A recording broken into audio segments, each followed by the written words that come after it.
small size to induce labor and to have the baby at like I think what is it 39 weeks or something. I forget.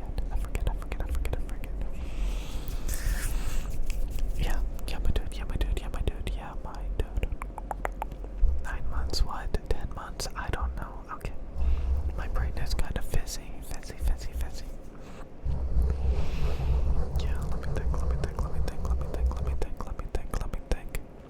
let me think. Okay. Yeah, my dudes. Okay. So, basically, we had it scheduled, and they didn't have any beds because, like, all of a sudden, like, all these pregnant women showed up at the hospital that day, so they didn't have any room. So we had to wait until like 12 in the morning. It was like, 12 at night. All of a sudden, we got a call, and they had a room for us. So we went there. We went to the hospital. And they basically prepared her. They put her in a hospital room on a hospital bed. And they did all this stuff to her, basic stuff to induce a labor. And we had to wait for that. So, that takes quite a few hours. So we were just kind of in the hospital room for quite a few hours while the stuff they did to her, takes effect so that she can give birth that day. And, I honestly never thought I would be in this position. Be a dad, be at the hospital with my wife about to give birth. And you hear all these stories. About like the husband fainting or the husband getting their own nurse because they can't handle it and all that jazz. But, I was like getting a lot of snacks from the vending machines, and I was trying to go down to the cafeteria to get food, but it was like closed. Oh, they were giving us food constantly. We didn't even need to go to the cafeteria technically because they brought us a menu, and we could just call on the phone, and we could get like, several different meals a day for free, my dudes. And, yeah,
early on, we were, the first day especially, we were constantly calling for help because the baby was screaming and crying, and we wouldn't know why. We didn't know how to properly, feed the baby, and they basically taught us everything that you need to know: how to change the diapers, how to swaddle the baby, how to feed the baby, how to hold the baby, I guess, all this stuff. And it was really, really, really, really, really helpful, And near the end of it, by the time we were ready to leave in a few days, we were pretty confident with the baby, If the baby was crying, we didn't, panic and call for help at that point. So we've had the baby now, but again, the hospital was, honestly, there was like this needle thing that they put in my wife's hand. I forgot what it was called. And they wouldn't take it out. They wouldn't take it out for a good day or two. Because just in case, if they had to like inject her with a bunch of fluids or something, I don't know. A catheter. I think it was called like a catheter or something like that. And it was really annoying me because it was hurting her hand. It was making it hard for my wife to hold and to feed the baby, and they wouldn't take it out. Just as a precaution. Her hand was getting all bruised and bloody and painful. They just wouldn't take it out.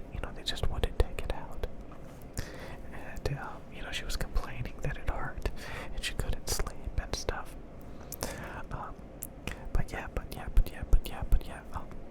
That was probably the worst part. Honestly, for me, that was the worst part of being at the hospital.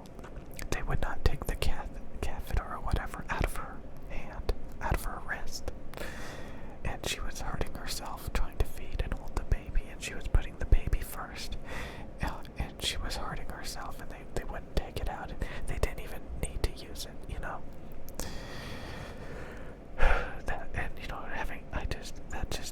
honestly, that ruined the entire experience for me. Because that's all I could think about, the couple of days that we were there, is that my wife was in pain and, she was struggling because of that stupid thing they had in her hand.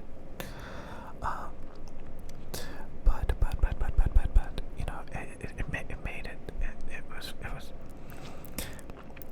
overall, it was a really good experience, I guess. It was done very quickly and without any issues, and we were pretty much well taken care of. Like, at the last day, they took the baby to change her and stuff so that we could get some sleep. So, yeah, by the time we got the baby home, we pretty much knew how to handle her. And, yeah, she's great. The baby's great, and my wife's recovering quite a bit. So, everything turned out pretty good. My dad's pretty good. I have to admit, the food wasn't that good that they gave us. It was just okay. I think it was designed to be very bland, like they didn't add a ton of salt and all this stuff, it was designed to be, I guess, healthy.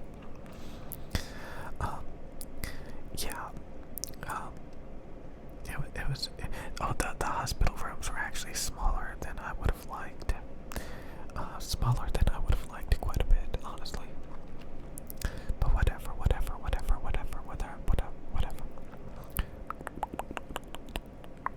Okay. There's other hospitals, we could have gone to and stuff like that, but whatever. It turned out okay.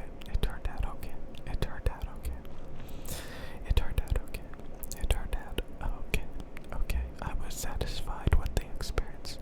Besides the catheter, whatever the hell it's called. Anyways, it was pretty insane. It's pretty insane. Yeah. Yeah, boy. Okay. I think that's all I wanted to say. Yeah, from the husband's perspective, I think it's kind of funny that, the husband stays in there with the wife and, like, keeps the wife company, and of course, they're also a parent as well, not just the wife. just the mother. So I had to like learn how to feed and change the baby and all that stuff as well. I think it's kind of crazy, the breastfeeding. Yeah, when the woman starts producing milk right after the baby is born, you have to like massage the boobs and all this stuff. Until they're like fully functional, producing milk. And the milk is originally gold in color, and then it turns white. Like cow milk, it tastes like cow milk, and it looks like cow milk. It's cow milk, basically. And then there's all these jokes that the wife, the mother, is